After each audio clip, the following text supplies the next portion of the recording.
So many people have been speaking about the climate crisis, but the real question is, why is it that we're still not acting at the scale and speed that is necessary?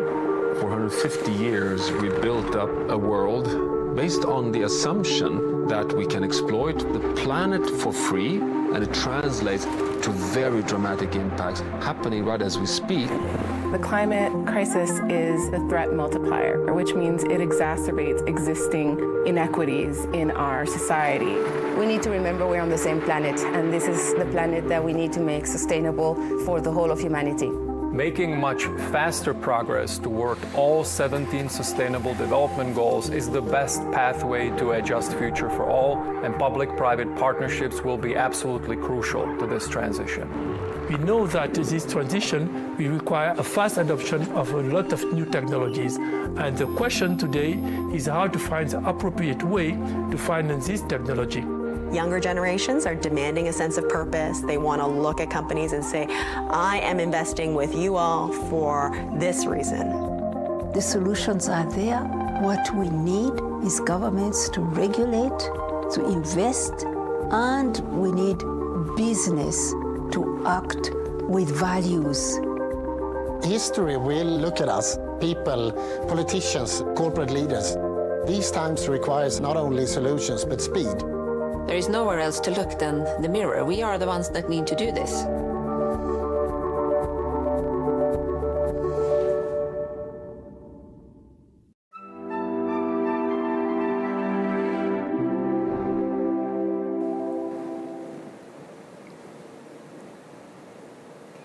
Good afternoon from New York. We're here together at the starting day of the United Nations General Assembly. Today there is a high-level conference on the Sustainable Development Goals. Where do we stand? I think the conclusion is that only 13% of the 17 goals are on track.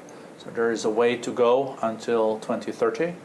On Wednesday, there is a climate summit in New York, and we have seen this summer that we have critical challenges when it comes to climate and climate change.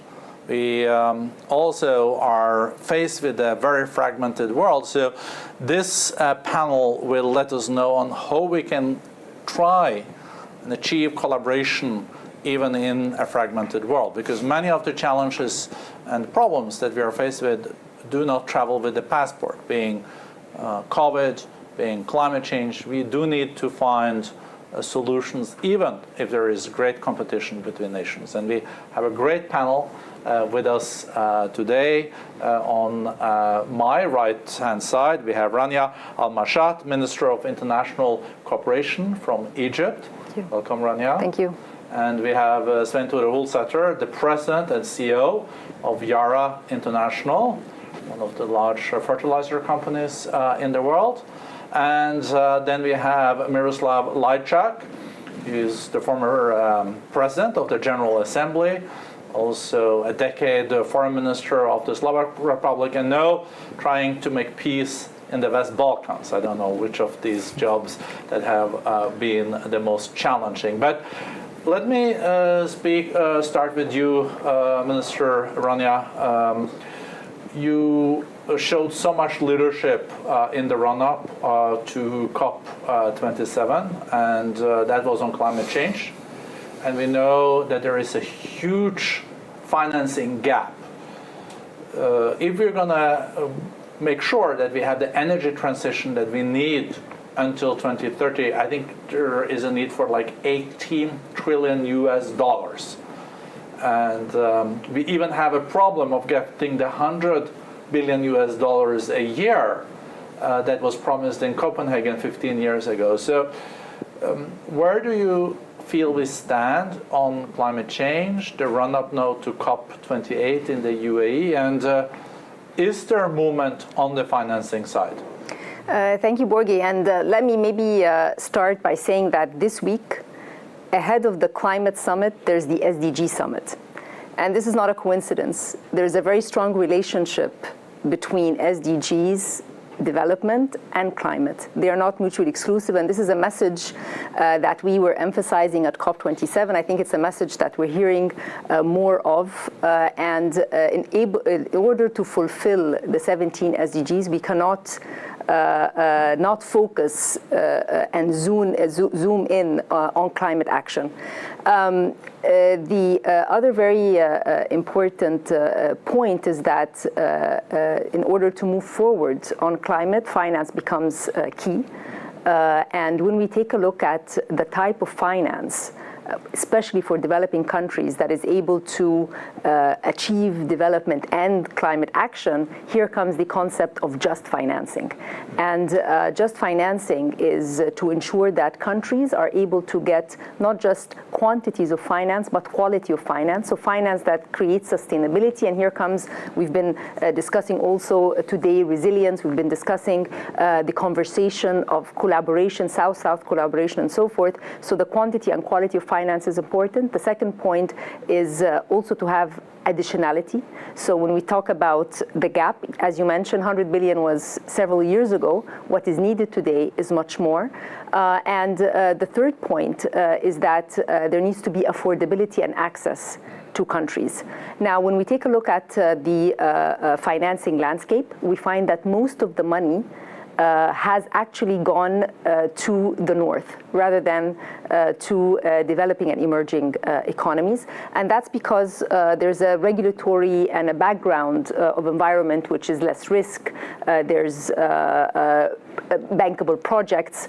There's been more spending on mitigation rather than adaptation, even though developing countries do suffer from food security, water security, and we'll hear more about that. So this is a reality that most of the pledges have gone not to necessarily where they are most needed. So these are realities, and to say that, or I'm not trying to push the responsibility away from the countries that need the financing. They also need to have country ownership over the projects. There needs to be a detailed discussion on creating regulatory environments that attract private sector. And let me maybe conclude by saying that, and this is also in all the discussions, it's not just the public sector that can provide the needed resources. It's not just the concessional finance, but it's also very much the private sector through blended instruments. And here comes the concept of blended and innovative, which we have been discussing over the past, since Glasgow actually, through Sharm el-Sheikh and going forward to COP28. And in the case of Egypt, as president of COP, we tried to create An example, a country platform for the nexus of water, food, and energy, NWFE. It's pronounced in Arabic Nuwafi, which means fulfilling pledges. And through this platform, we have identified projects that are also available for the private sector and have leveraged concessional finance from the different partners to be able to say, here's an example, country ownership at the heart, concessional finance to drive in private sector, and we hope we go to COP28 to show what has been achieved over this year. On the positive side, though, is that the access to renewable energy, because of the dramatic fall in prices, has been a game changer. We know from Egypt that there is a lot of solar panels being installed, and if you look at the prices 10 years ago, today solar panels cost 1/10 and wind 1/7. Has that changed the energy landscape in your country? Absolutely, and let me tie this to the nationally determined contributions. There has been a call globally that all countries have to update their NDCs. In our case, we started the energy transition in 2014 by introducing wind farms and also solar plants. The NDCs before June 23 were 42% energy mix from renewables by 2035. We updated our NDCs in June 23 so that the energy mix is 42% by 2030. So we brought it forward, and this is to show commitment. It is also based on collaboration that we had during COP27 with many of our partners, the US and Germany, and many MDBs, where through the platform of Nuwafi that I spoke about, we were able to update our NDCs, providing a concessional financing framework. So absolutely, renewables have come in to show that they are much needed. Prices of gas and fuel have gone up, and hence very important. But nonetheless, this could have only been possible through structural reforms that the government did in 2004, redirecting the feed-in tariff, providing opportunities for private sector to come in and invest in such projects. And finally, the concessional finance, which was available in 2014, provided to the private sector that was engaged in renewable energy. So we have a very interesting story, and we are pushing from 2014 to the NDCs now and hopefully into the future. So I think it has changed the energy landscape quite substantially, not only in Egypt. I was just in China, where renewables are now the biggest source for electricity production, more important than coal. That has just changed in 5 years. Svein Tore Holsæter, we know that we need fertilizers to feed the world. Same time, we know agriculture sector is also responsible for 30% of the global CO2 emissions. When it comes to the fertilizer industry, is critical for feeding the world. At the same time, we know it's a hard to abate sector. It's a sector that also do emit a lot of CO2. And how can this sector go from being a sector that emits a lot of CO2 to still be critical in feeding the world, but also have less of a CO2 footprint? Well, indeed, Bergen, we're one of these hard-to-abate sectors that are hard to do without.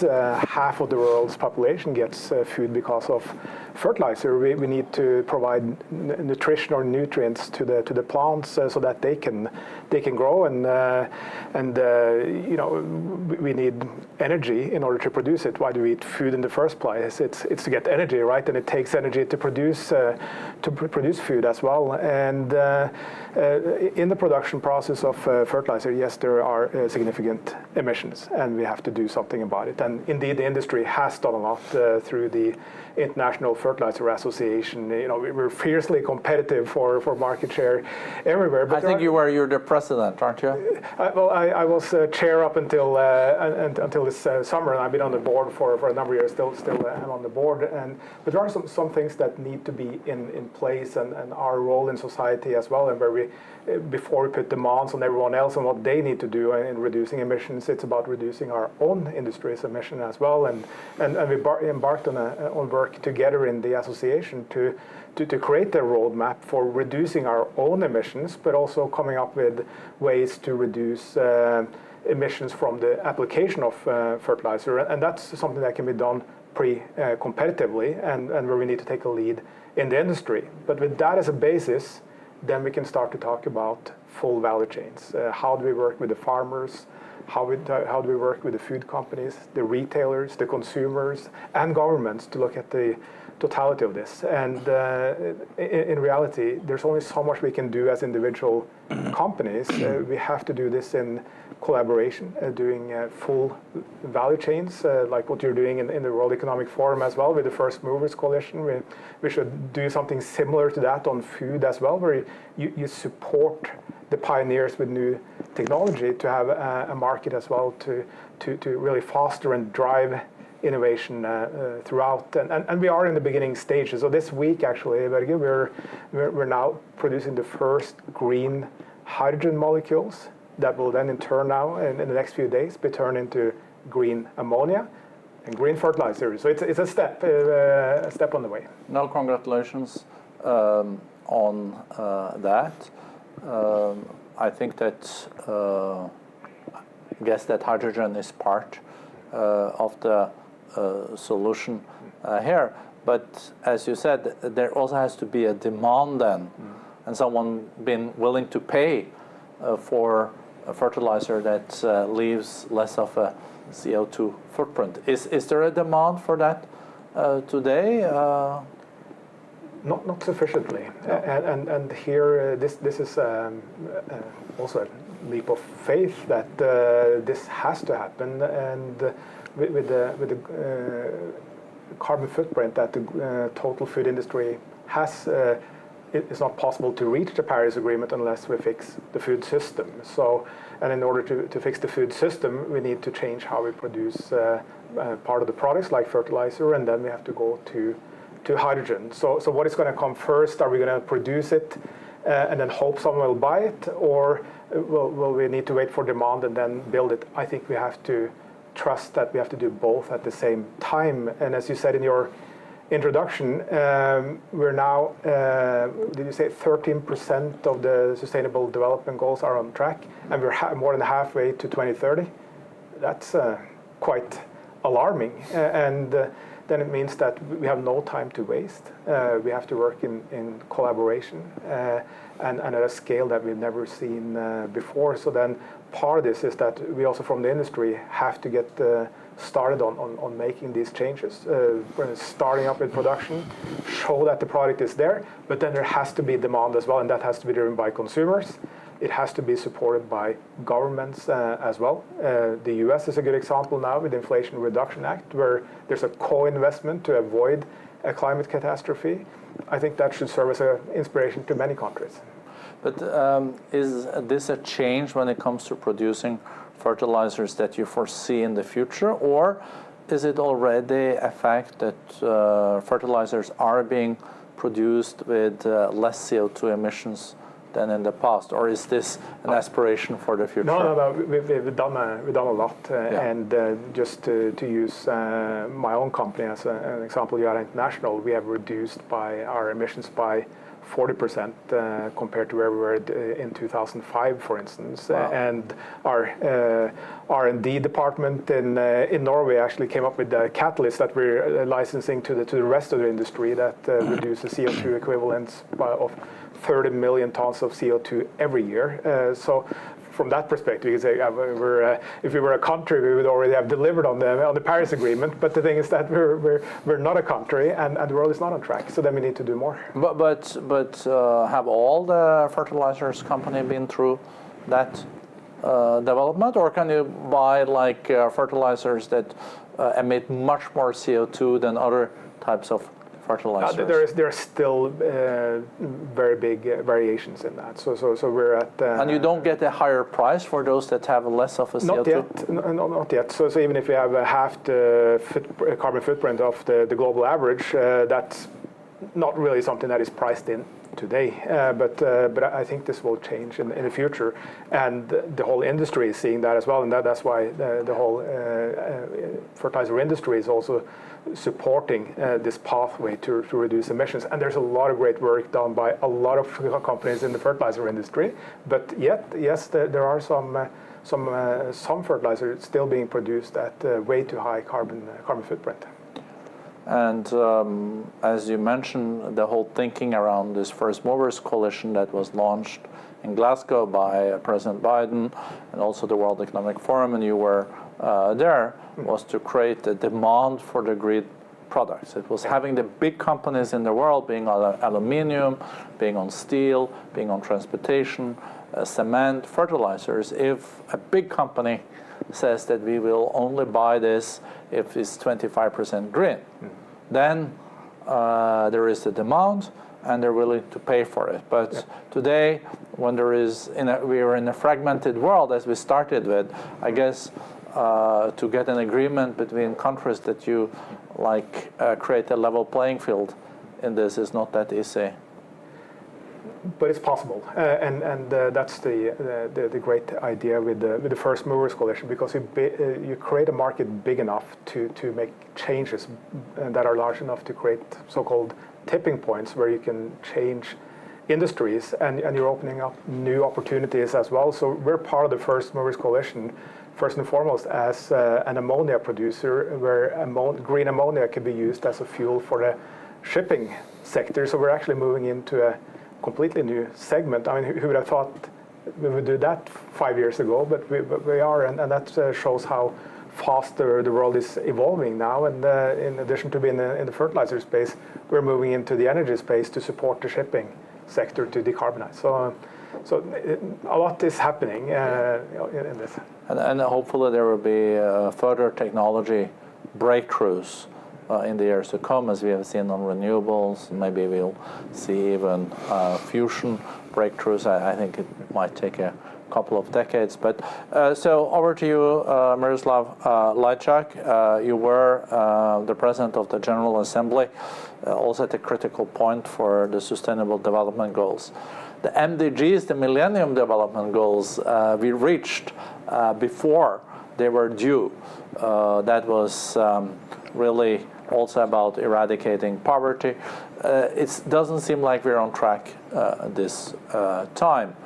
And any reflections on the reasons? Can we then blame COVID? Can we blame the global fragmentation, trade wars, or were they too ambitious and unrealistic and without financing when we agreed on this SDGs?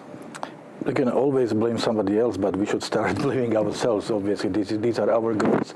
These are the goals. The SDGs represent the pathway towards a better world, towards a more sustainable and safer world. But unfortunately, we are not on the track to deliver. And there are many reasons. I had the chance as the president of the UN General Assembly to see how different is the approach of different countries, how much attention is paid to the SDGs in some countries and how little in other countries, or there is a huge desire but insufficient financial resources in many countries. I've also seen many concrete positive examples like you just spoke about, but what was missing was making them a universal model for others to follow. So there is little knowledge about how things can be done that can be then used in other countries. But of course, all this is happening against the backdrop of a fragmented world. So we are living in times with no clear rules. and we still don't know what world are we going into. Unipolar world is over, and now UN Secretary General Antonio Guterres spoke of the fear of having a fragmented world where we will have two blocks which will be completely disconnected with a different environment, different IT system, financial banking system. That would be very bad for this planet. We can have a multipolar world, and we see countries or regions emerging and claiming what they consider their legitimate rights.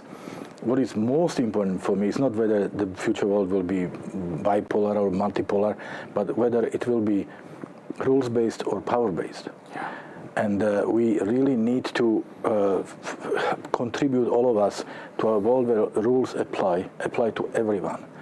And we are not there, unfortunately, but we need to focus. And of course, the fact that we live in these uncertain times prevents us from focusing fully on addressing the needs which are crucial for the survival of this planet. And obviously, SDGs are the right way there. But you see, we are losing on the climate change, and we are losing on a number of other issues. And I also believe that in this new arrangement, which has to be based on rules, what will be different or should be different from the post-World War II global arrangement is that we have to have a very strong public-private component. That means governments themselves cannot do. We really need to have a partnership. We need to have a contract with the private sector that brings expertise, experience, technologies, investment, of course. And there are things governments cannot do without private sector, and vice versa. So it's really important to bring the stakeholders together.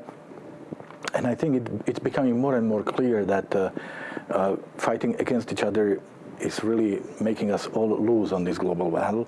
And I hope that also this discussion that we are going to be part of this week will help us understand that we only have one planet, and it's our generation's responsibility to hand it over to the next generation in better shape than what it is right now.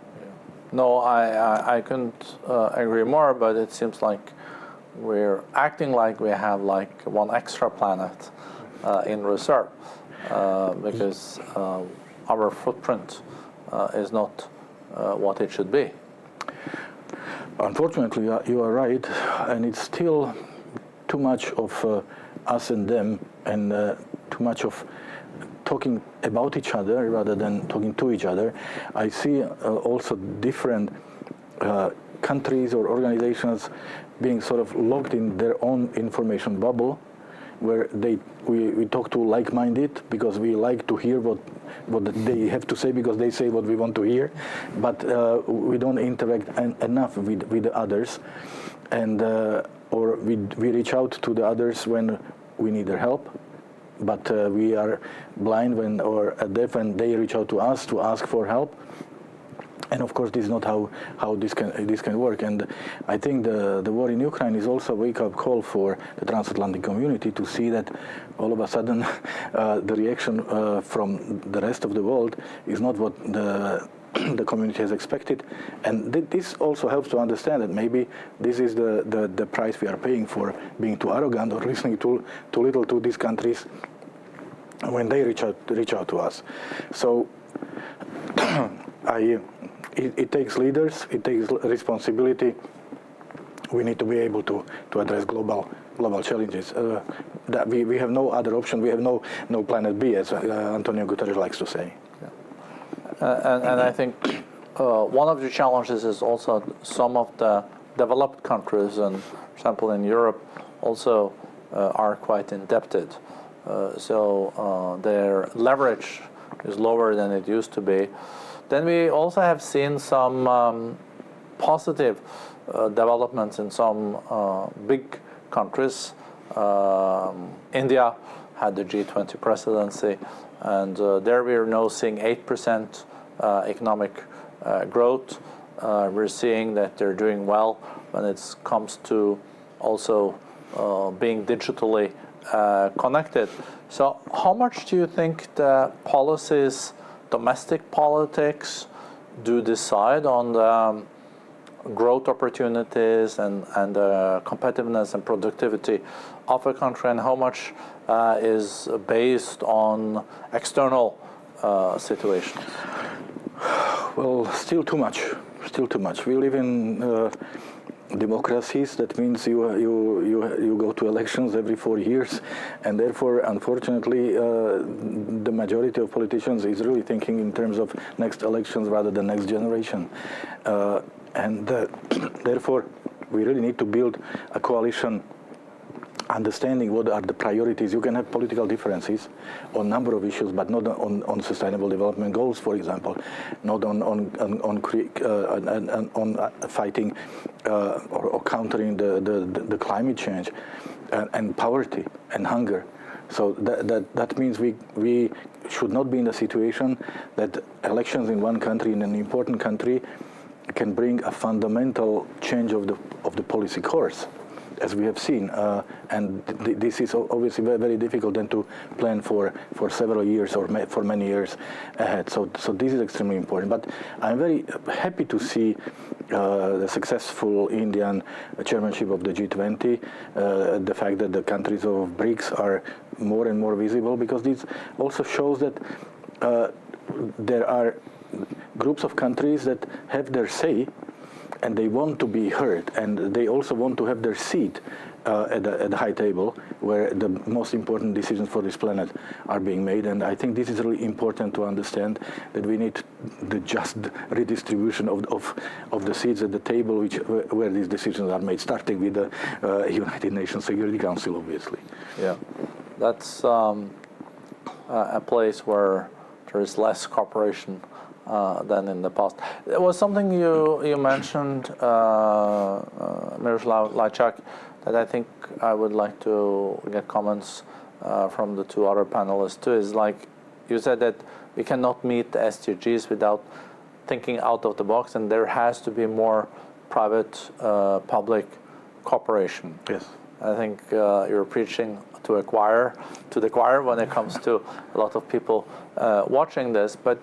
What have we seen of really consequential public-private cooperation during the last years, and how can we make that happen? Because some people say that the business of business is business, but I guess today also business has to be part of the solution. I don't know, Rania or Sventura, who wants to go first?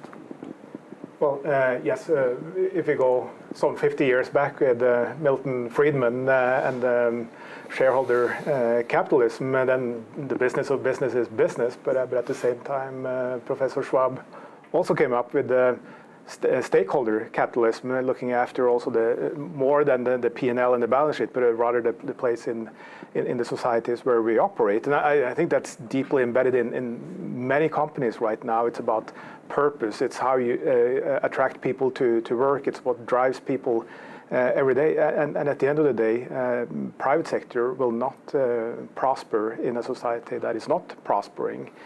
And your owners appreciate that you have that priority? Well, none of them have criticized it. Not really, because at the end of the day, we need to have a strategy that is future-proof as well, and let's also keep in mind that the Sustainable Development Goals are not a barrier to business; it's an enabler of business. There are huge benefits from this if you get it right.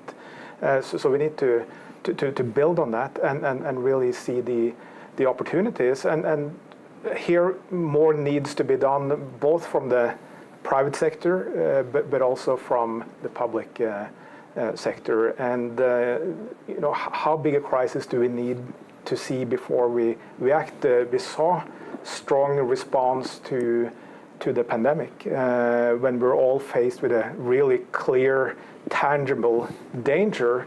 Then we see political leadership and we see business leadership getting together to seek solutions as well. And this is one of the worries I have with the climate side, that it's not felt clearly enough by enough people to really create the urgency to drive this change. But many are feeling it right now.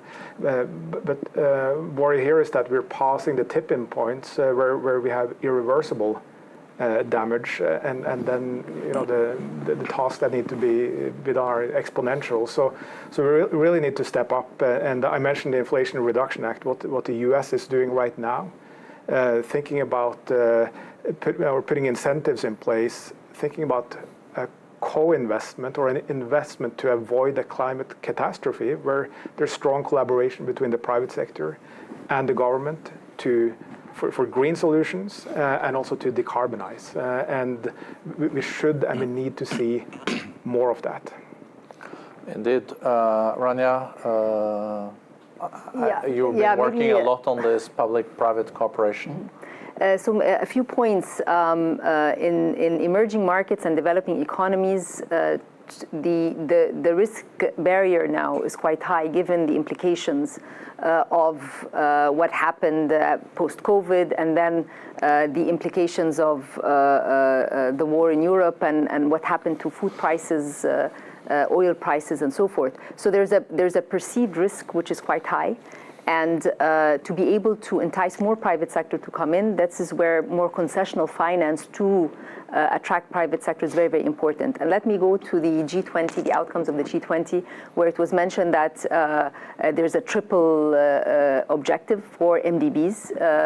First, of course, to eradicate extreme poverty, think about national priorities in line with global public goods, but also to triple the lending capacity, concessionality, by 2030. So this in itself is also supposed to create opportunities for private engagement into emerging markets. This is not to say that it's also not the responsibility of the countries and the policies themselves to create an enabling environment, more predictability with respect to fiscal policy, deregulation in certain industries which are much needed for the climate ambition and so forth. So there's again, all hands in deck, a multi-stakeholder approach. Government needs to do a lot. The concessional finance, innovative blended instruments are very, very important, but this needs more capital in MDBs. And this is again going back to the calls that we have been hearing over the past year from the UN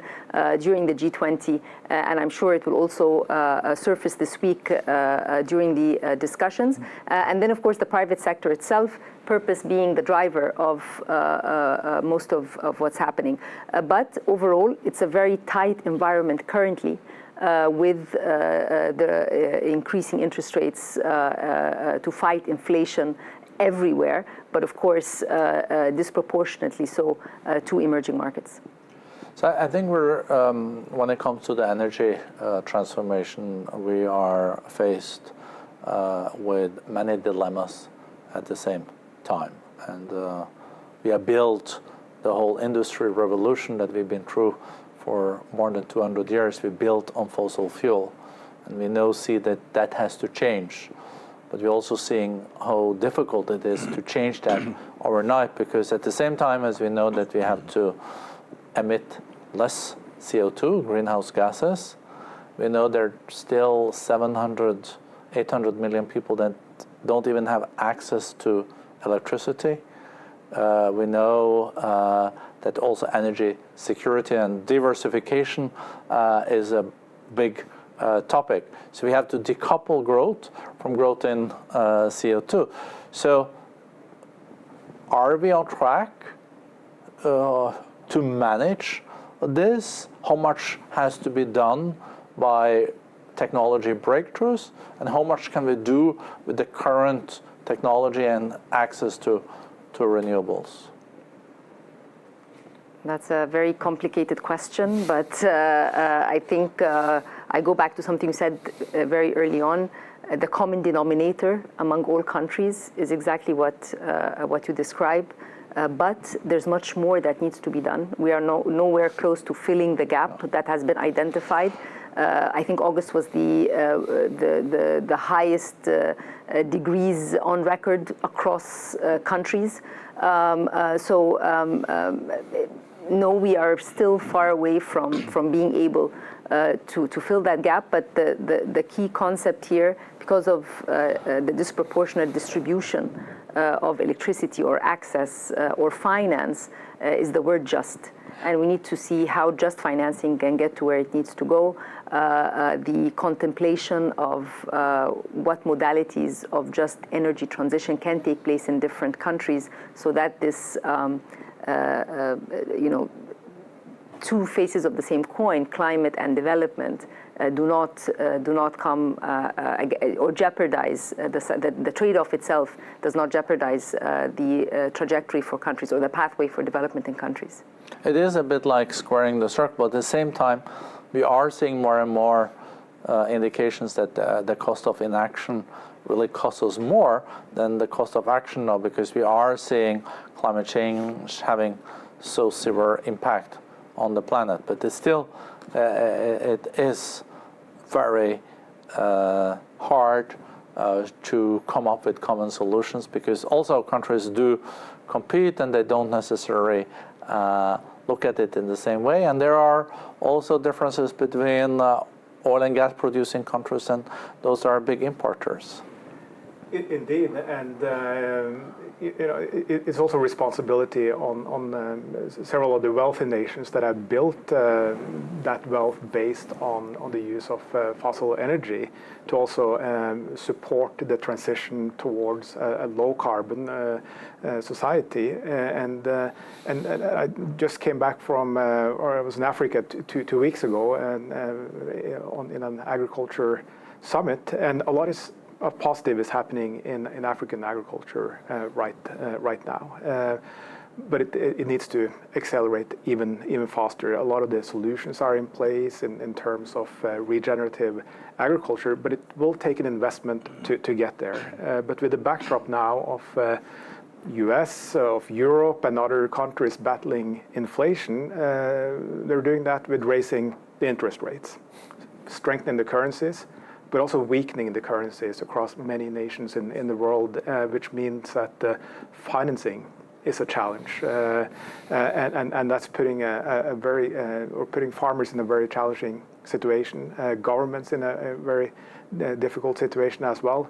And here I think we need to ensure that there is financing available at reasonable rates to support the nations in that transition. And here again, as you say, the cost of inaction on this will be far greater than taking action right now and thinking about that as an investment in the future of these countries as well, to support in this period where we need to move to low carbon solutions. And this is a common sense, but it seems, Miro, that common sense is not that common.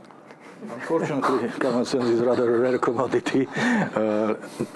It's hard to believe, but this is where we are. And we need to be aware of the fact that there is a great divide on this planet. We have part of the world which is building smart cities and constructing flying cars, and artificial intelligence is becoming reality. But then there is a huge part of our planet where people have no access to water, have no food, have no access to education, and do not see the future in their countries for many reasons. And the one cannot exist in isolation from the other. So therefore, to redirect the finances and to invest the problems where they are most urgent, to help to bridge the gap rather than to widen the gap, which is, so the financial resources are there, but what is missing is of course the common commitment to direct them where they are most needed. So as if we live on two different planets or on several different planets, this understanding must be here. And also, I would always advocate for a participatory rather than prescriptive approach.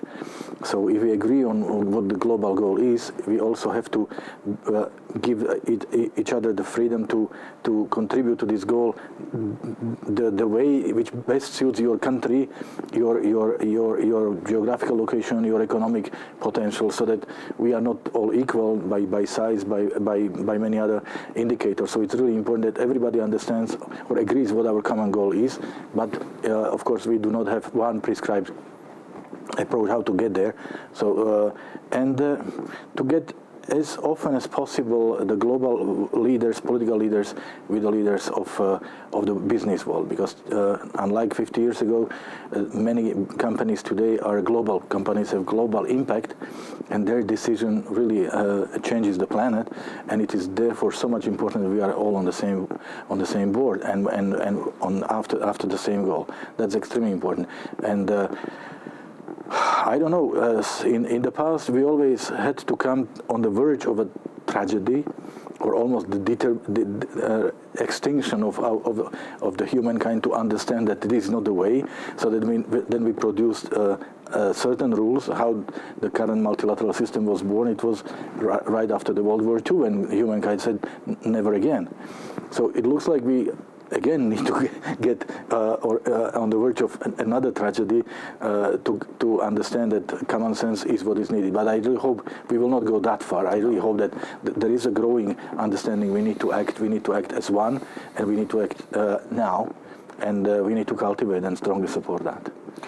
Thank you to this great panel. I think there is also a fact that we are moving in the right direction, but not fast enough. As we said in the beginning, if we met 10 years ago, I think very few would have believed that solar would cost 1/10, wind would cost 1/7. In most countries in the world now, you can roll out solar without any kind of subsidies, and it's cheaper than fossil fuel, cheaper than natural gas, cheaper than coal. So we just have to continue to put resources into research and development, but we also have to implement all the technologies that are there and remind ourselves that we just have this planet, and that's a boundary we have, and we have to work together to also agree on some traffic rules that we all will have to comply with. So thank you very much. Been great to have you here, and good luck with the next week here at UNJ, and we will not talk about why, but how we will make a difference. Exactly. So, thank you. Thank you. Thank you very much.